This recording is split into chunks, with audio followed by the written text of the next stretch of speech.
What up, my brother? What's up, my brother? How you doing, man? It's good, man. One day at a time, man, out Yeah. here. Yeah, what city you in? I didn't know if you was in Houston, LA, you know what I'm saying? Africa, man, I didn't know where you was at. Oh, no. I've been in LA. I've been in LA. This is home for me. Yeah, for sure, man. So, man, thank you so much for being on the Dessie show, man. I really appreciate it. Shout out to Britt for hooking it up as well. Yeah, absolutely. Absolutely, man. She keeps me plugged in. Yeah, absolutely, man. So yeah, I wanted to have you on the show to kind of to talk about you and everything that you've kind of been working on. I know you a Grammy nominated producer. You work on a lot of different projects. So kind of take us back to the beginning and talk about your love for music and how you got your start with getting into the industry. Well, my mother started me with piano lessons, and so I took piano lessons all the way from like my younger years, like age 3. And then, but I didn't really start turning that corner till about middle school was when I really started paying more attention to it. Yeah. In middle school, you have band and you have the fine arts that you're introduced to, but you're just in band. And so I remember Soul Food came out, and everybody was trying to play the little da da da da da da. Yeah. I was walking by the piano in the band hall, and everybody was playing it wrong. And so the chicks was like, giving the dude props. Oh, I know you can play that. And so I would literally wait for them to finish and then play it the right way. Yeah. And then they'd be like, "Oh well, he played differently than you." So Right. that's when I was like, okay, I can get chicks with this whole Yeah. music thing. And so then I started playing for churches and started doing concerts and stuff in high school. And then by college, I started touring, and then it was just always a steady climb from there. Um, Houston is not really a city for industry, Yeah. so I noticed all of the heavy hitters that came out of Houston, they would either go to New York or LA. They would leave, and so that kind of gave me the confidence and the blueprint to Hmm. get out of Houston, get out of home, and Yeah. go experience more. So I went to Atlanta. I kicked in Atlanta for 8 years. That's why I really got put on learning how to produce, write, and tour, and just do it at the highest level. Yeah. And then I don't know. Towards the end of my 20s, I kind of feel like I had plateaued in Atlanta, and I Mhm. didn't feel like I was done. So I took a little time off, and then I just moved to LA and just went after it again.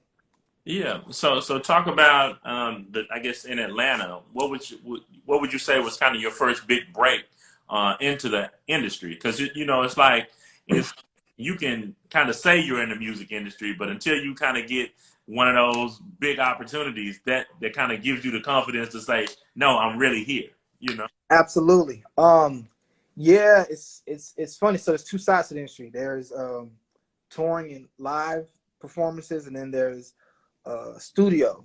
And fortunately, Atlanta was my gateway to both. So I started working in the studio first with this producer named Lil Ronnie. I think his biggest records was "I'm a Flirt," "Same Girl," "Sorry 2004," "Ruben Studdard." So he was already established, and so I looked at B Cox as the Yeah. blueprint for guys like myself. One, he's from Houston, and two, he aligned himself with Jermaine Dupri, Yeah. and just sat there, and it was like a master class for him. And then they complement each other very, very well. So Yeah. I was looking for that same connection, and I found that with Lil Ronnie, Okay. and you know he was my first introduction to taking my skill set Hmm. as a musician and learning how to put it in the form of a song, how to make a song. You can have all these chords, you can have all these melodies, but if you Yeah. can't put it into a song, what's the point? You might as well just do a bunch of live shows. And then Right. people always tell me there's not too many live musicians that's living how I'm living. So, Yeah. you know what I'm saying? If you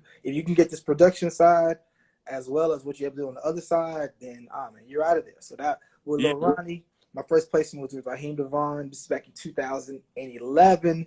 And I actually met Music Soul Child originally Hmm. in the studio working on his album. So with Lil Ronnie, it was, man, I mean, since he was already established, we was in so many rooms, and his studio Yeah. was at his house, and so they would come there, and so I meet a lot of people that way.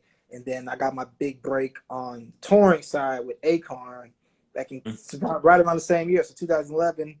Yeah. Like my year where the first 6 months was in the studio, and then after that I got started touring, and then it just once you get one place and once you get one tour, they all just Yeah. kind of domino Yeah. effect from there.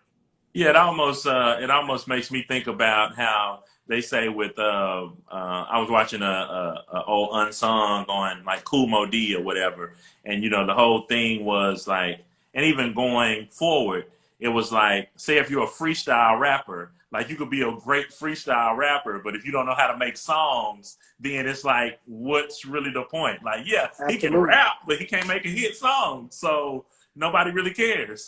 absolutely. That's a perfect analogy. Yeah.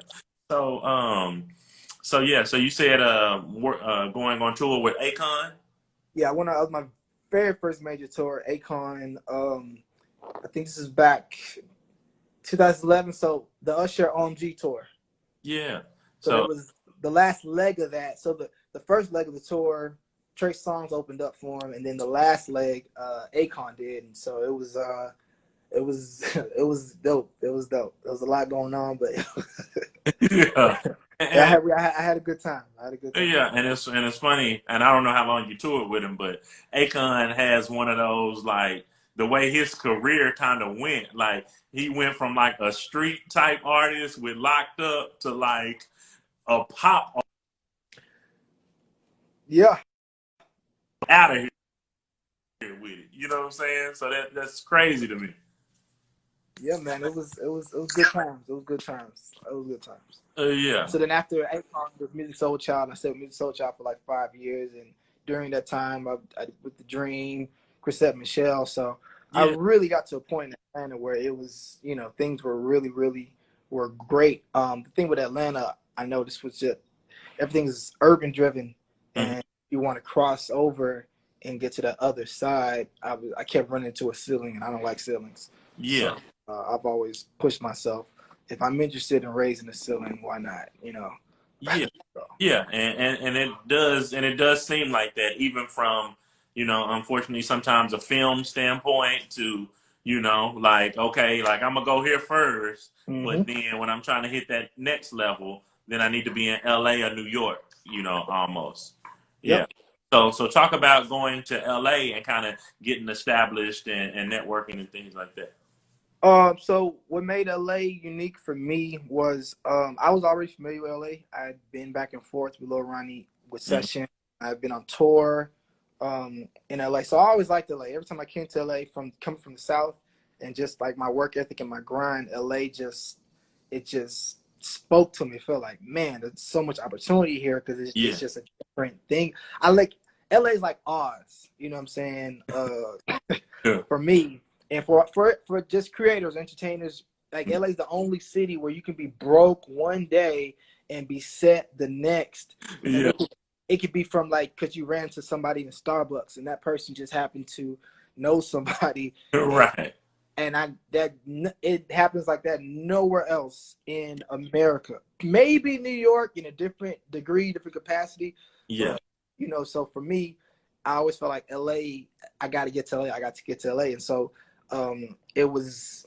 I took a couple years off. I had it been about 3 years since my last tour, and so Yeah. I still have my relationships. And they used to always tell me, "Man, come to LA, you'll work, but you don't know if niggas is just talking or Right. what." You And up. then Yeah. exactly, and then the thing with your friends, you know, when you're not in LA or when you're not living in the same city, y'all are friends. But when y'all in the same city, you aren't just friends anymore. You know what I'm saying? Y'all are competing for the same stuff. And so Yeah. you gotta really be mindful of how they're moving. So your moves don't, get in their way, you don't step on their toes and they don't start to feel a certain kind of way. And Yeah. so my first mindset when I got to LA was just, I'm just here to work, however I can help. Yeah. Saying I'm not here to take over. Yeah, I've done some stuff, but this is a new day. Respect the people that have already, saying establish themselves in the new setting that you're at, and just be a sponge. And so Yeah. my first 6 months, it wasn't about I gotta do this, I gotta do that. I was like, I need to figure out how people are moving. And Hmm. then when I move, it won't be received negatively, and everyone will appreciate that. And I think because of that, when I started to make my moves, I knew exactly how to make them. Yeah. Because sometimes, you know, if you're not paying attention to how you're moving, you'll end up in a saturated place or in a crowded room, and Yes. you it's almost like being at a concert and you know, elbows, man, you look close, and it's just Yeah. it, Everybody it be competing like that. the same thing, so to speak. Yeah, Yeah. exactly. So what is everyone not doing, and where they're not moving? Not that what they're doing isn't what you wouldn't want to do, but maybe that can get in the way of, you know, where God is trying to take you and send you. And so I just took my time, was patient. I was grinding, I was doing a bunch of odd jobs, everything, just because I wanted to keep up the work ethic. And Yeah. then lo and behold, I started getting calls, because part of it is too, a lot of people they try to cheat the system, they try to finesse. They come to LA, but they're not really there. You know what I'm Yeah. saying?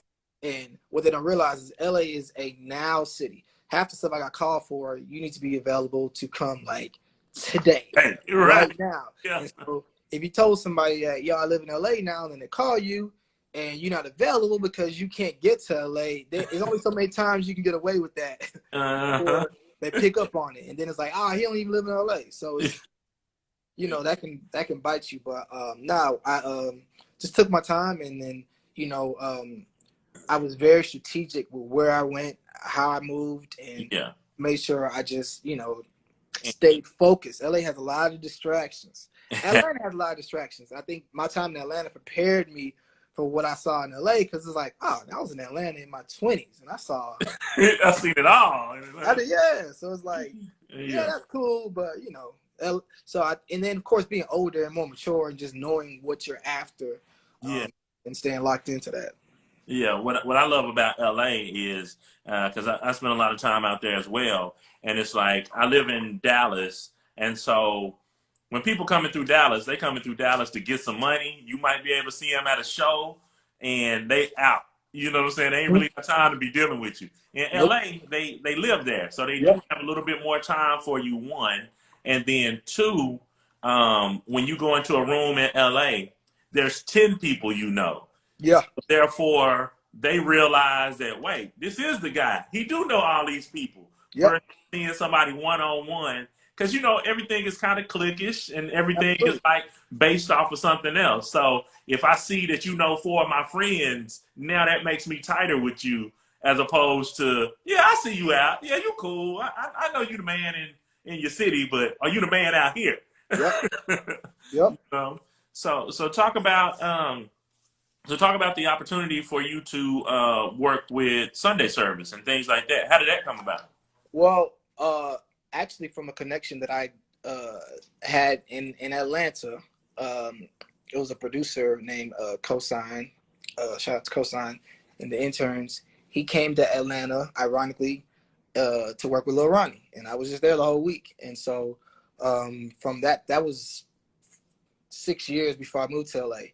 But I made such an impression that when I got to LA, he remembered me, and Mm-hmm. so started doing some work together towards like couple months before Sunday service started.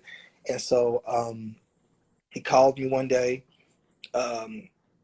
We were working on Empire. Um, and so he called me one day, and he's like, yo, man, I got this J session, you know, so just send a prayer for me. Hopefully it goes well. Cool. So I'm on my way to another gig, you know, and he hit me out of nowhere. Yo, get to the J session. It's 911. So here we are. I remember I said LA's a now city. And here it is. You know what I'm saying? And he's like, yo, get here now. And I'm on my way to a whole nother situation. So I had to tell the other situation, yo, I'm not going to make it.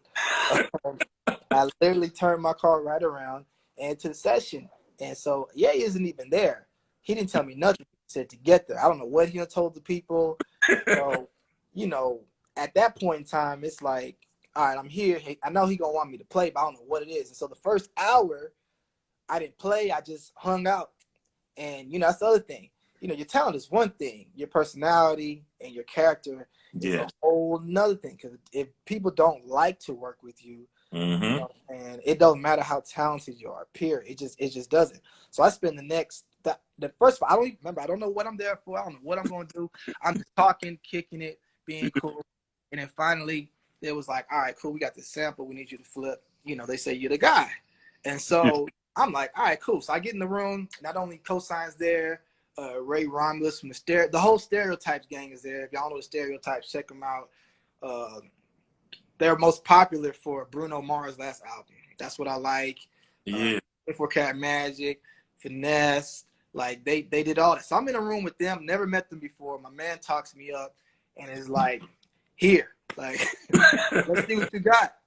And I don't know. When you start playing, I like to say it's lonely till you get that first. Woo, that's nice. So but before then, you just playing, trying to figure it out. And fortunately, when I started playing it, they messaged me, they liked me, and so I ended up staying there for the whole week. Ye didn't show up to probably like the fourth day. Yeah.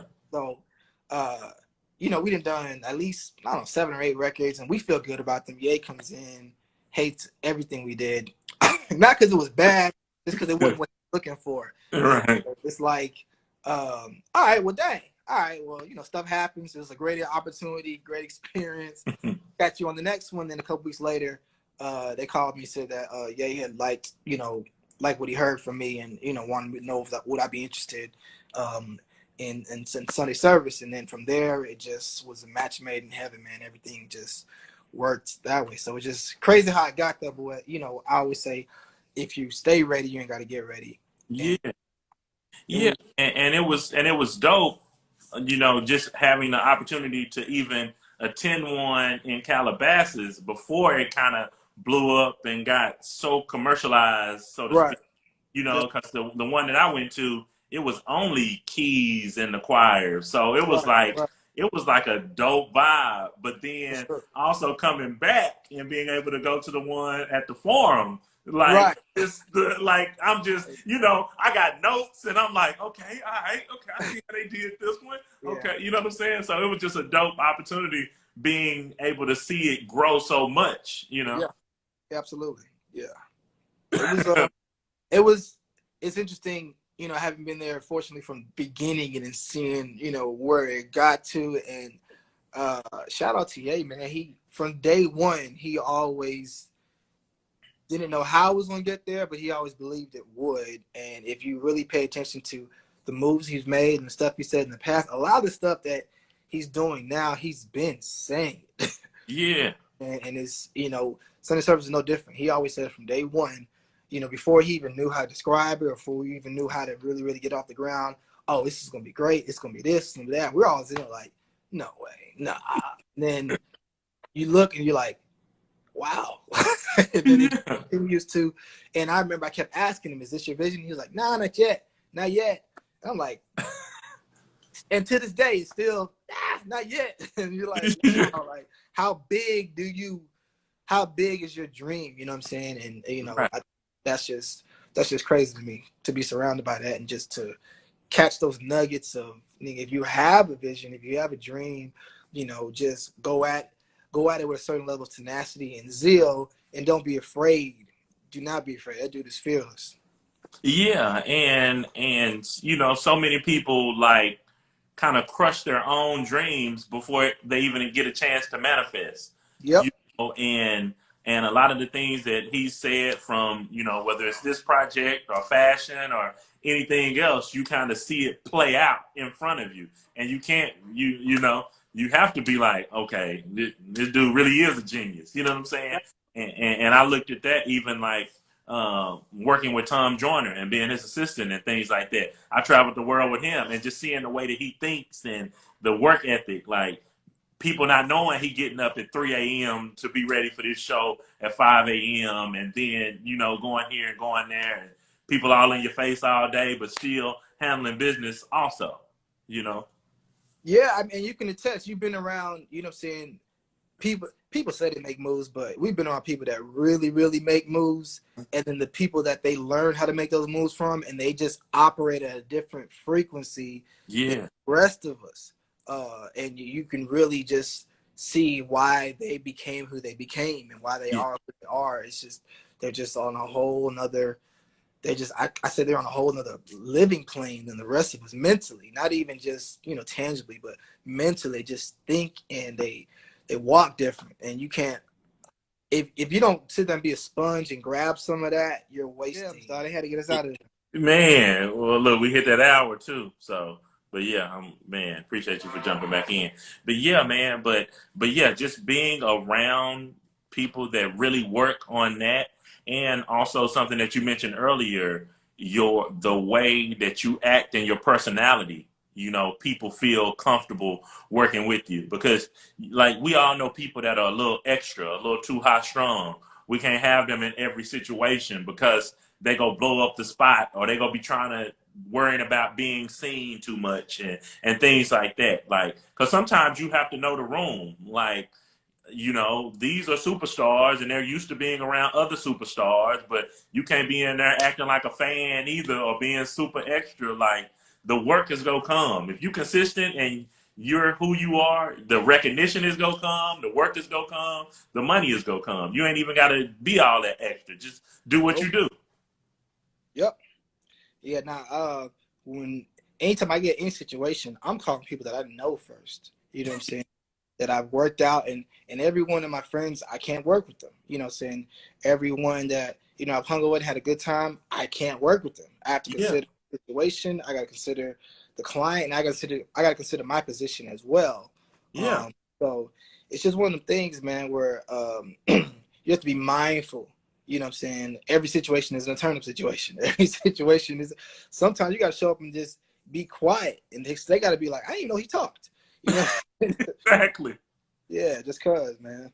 You know, and I look at it like some of it is also growing up, you know, the way you grow up. If you grew up in the church, or if you grew up with, you know, with your parents or your grandmama or somebody, like, you speak when spoken to. It ain't Listen, man, always time for you to be saying something. Sometimes you grown need to folks be is listening. talking. You know, it take a while to get invited to the adults table, man. That then we find you don't even know what to say, because you're like, man, I ain't never ate here before. Like, Yeah, yeah. So going forward, talk about the project that you guys worked on, because like I feel like people even forgot the fact that it could turn into an album. Like, nobody even people got so fixated on the actual Sunday service itself that, right. like, think about an album. You know what I'm saying? Yeah, the album just happened, honestly. One day we got a call, wanted to put a record out before Christmas, and all right.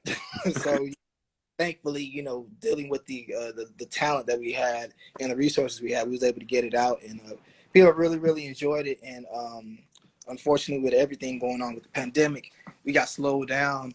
But we was definitely on the verge of, we had some big things on the horizon. So hopefully, on the other side of this pandemic, we can get back to that, man. But even the industry as a whole, it's the live music element, like, it's sorely missed, man. Like, Hmm.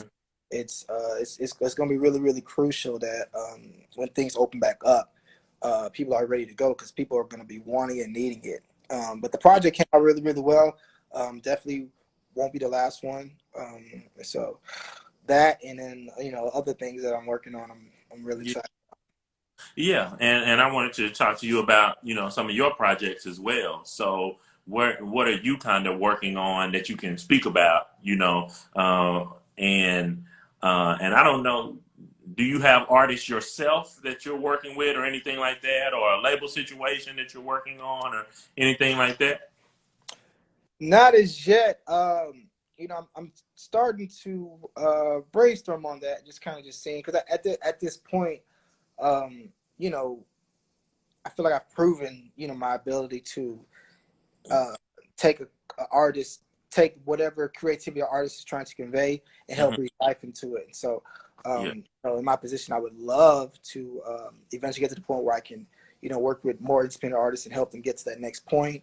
yeah, But I've been in the studio, with Usher. I've been in the studio with Demi Lovato. I've been in the studio with Danny Lee. Um, I'm always working on TV stuff, and so I yeah, stay pretty busy, man. God has been good, man. So um, now there's not a lot of stuff coming out, but there's a lot of stuff that's being archived and yeah, being rolled out. So once it's go time, it's yeah, definitely my next.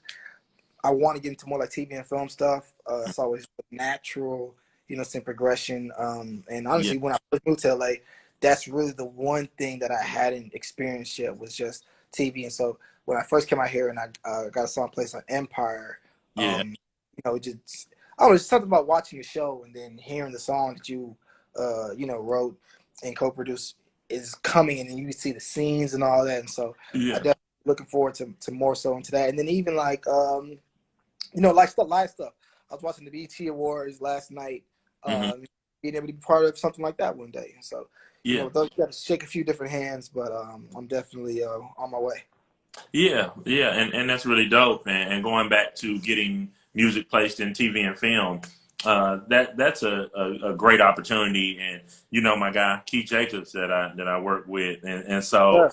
that's been a thing that we've been able to do. A couple of times with him is getting music placed because so many of these shows they don't have a very large budget, so they can't really go and get a Drake or a Kanye record to be in this TV show or this film. So for, up and coming artists and writers and things like that, there's a big opportunity for that, especially with so much content coming out with all the different streaming services and everything like that. So Right. we were really able to, place a song, a good friend of mine's Finesse Mitchell, the comedian. Yeah. And we were able to get Keith's song on his Showtime special, Dope. that came out. So it's just different opportunities that you start to look for, and being a indie artist or a new artist or things like that. So because music is the soundtrack for life and the soundtrack for everything, and so you definitely have to look for those opportunities. Absolutely. Absolutely. But and yeah, man. But man, thank you so much for being on the show, man. Been wanting to set this up for a minute. Shout out to Britt again for hooking it up. And so Sure. so for people that want to follow your music or or follow you and everything that you have going on, please tell them how they can do so. Yeah, definitely, man. Just stay plugged into the page at Feel the Keys on IG. I pretty much keep everything there. I got links in my bio towards my music. Shout out to Britt Dior. She handles all my PR, so she's dope. If you need someone to help brand you or help give you opportunities at platforms like this, she's definitely dope for that. And then shout out to you, man. Like I said, you always been making moves, man. So I'm always inspired by people that continue to add branches to their tree, man. So much respect. Appreciate you, bro. And I definitely want to to talk offline to see if there's some some moves that we can make together. Absolutely. Especially when it's talking about music and label situations and placements and different things like that. So let's definitely make sure we stay in contact with that, man. And again, I appreciate you and your team. Y'all definitely looked out for in Calabasas and the Forum, man. I wasn't ready for the one at the Forum, you Uh, know. Uh, Man, did you but know there was a children's area? It was like a Dave and Buster's down there on the first floor, bro. I probably like on the third week I ran up on it and it was like, yes, it's children's church. And I went in there and I was like, man, I just want to stay in there and play in the little yeah. balls and man, that's crazy, man. Yeah, So man. But yeah, it was so funny, man, at the Forum. You know how like you get your tickets and it's just like, oh, okay, I'm sure we up here somewhere. You know what I'm saying? They were like, no, come this way. No, no, no, come this way. I'm like, right here? right, right, right. like they had me set up. I was pretty low, man. I had like the full and I'm not a person that now I go live and all of that quite a bit. But back then I wasn't doing none of that. But I was like, man, I gotta shoot this Got for to. people. Hey, hey, some stuff you just gotta share, man. Just one so y'all can believe that I was actually here. Because if I told it to you, you wouldn't believe me. So let me catch a little footage. You know what I mean? Yeah. But yeah. I put it like this. I was so close. I started getting people hitting me up like, yo, I'm trying to come to the show. I heard he go be in whatever city. Yeah, I heard he go be in Vegas. Right. I know you got the tickets. Right. Right. But yeah, man, appreciate you so much, man. I hope you have a good day, man. And let's chop it up. Okay. Sure, man. All right, peace. Yeah.